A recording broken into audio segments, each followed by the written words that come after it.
One of the biggest mistakes that I've seen is people overlook major issues when they're doing a website audit for search engine optimization. Hi everybody, I'm John Lincoln with Ignite Visibility, and today I'm going to walk you through the most overlooked problems that people miss when doing a website audit for SEO. Let's dive into it. Before we get started, make sure to subscribe and click the notification bell so that you can get more videos like this in the future. Item number one.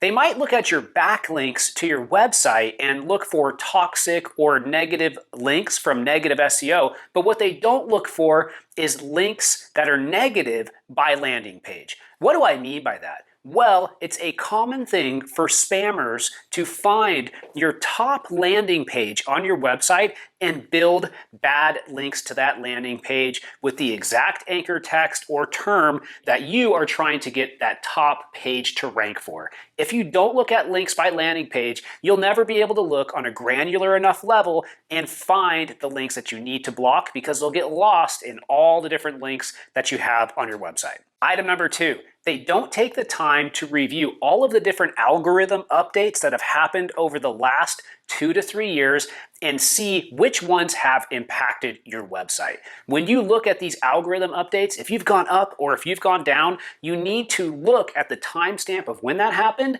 and you need to understand what the characteristics were of that algorithm update so that you can make sure to make those changes on your website so you don't have a big up or a big down in the future. Item number three, they might look at content and they might do a crawl of your website and see how many pages have over 500 or 1,000 words of content, thus checking for thin pages. But what they don't look at is content quality. Google doesn't care if you have a 5,000 word article. What they care about is the quality of the content. Is certain information being sourced? Do you have facts and figures? Are things up to date? Are you answering the most important questions on the topic? These things are critical. Bonus, if you really want to learn what the perfect web page looks like for search engine optimization, check out the recent video I did on how to rank #1 in Google. Item number four, they might look at your content, but they don't look at the duplicate content and don't look at the duplicate content on a granular level. Usually what I see is they'll miss it when it's caused by filters. What do I mean by that? If you're on a product page or if you're on a category page and there's a filter on that product or category page, either to change the color of a product or to change the view of a category or reset the category, very often that will create many different pages on a website. You got to watch out for duplicate content.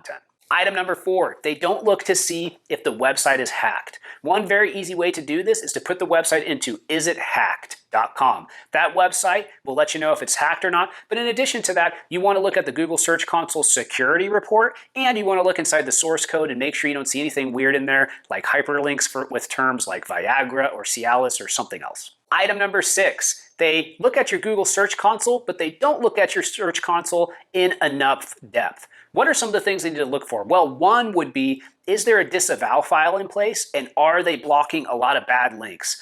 The number two would be, is there a major issue with your crawl and index report? So are there a lot of pages that have been crawled but haven't been indexed? Those are just a couple of the things that they should be looking at, but really every single tab inside of Google Search Console should be evaluated, even the older tools that you don't see in the interface. Item number seven, have pages been removed? Did you know that somebody can go inside of Google and ask for a page to be removed from your website from the index? Did you know that if somebody has access to your Google Search Console, they can actually log in and use a page removal tool to take it out of the index? Right now, there could be pages that have been removed that you don't even know about. It's critical you look at this inside of an audit because somebody could remove your home page, for example. So make sure you're taking a look at that tool and evaluating it. Item number eight, is there a penalty? It's critical that you check inside of the Google Search Console messaging area to see if you have a penalty, to see if you have a manual action. Those are just a few of the biggest things that people miss in a website audit for search engine optimization. It's very important that your audit is all-encompassing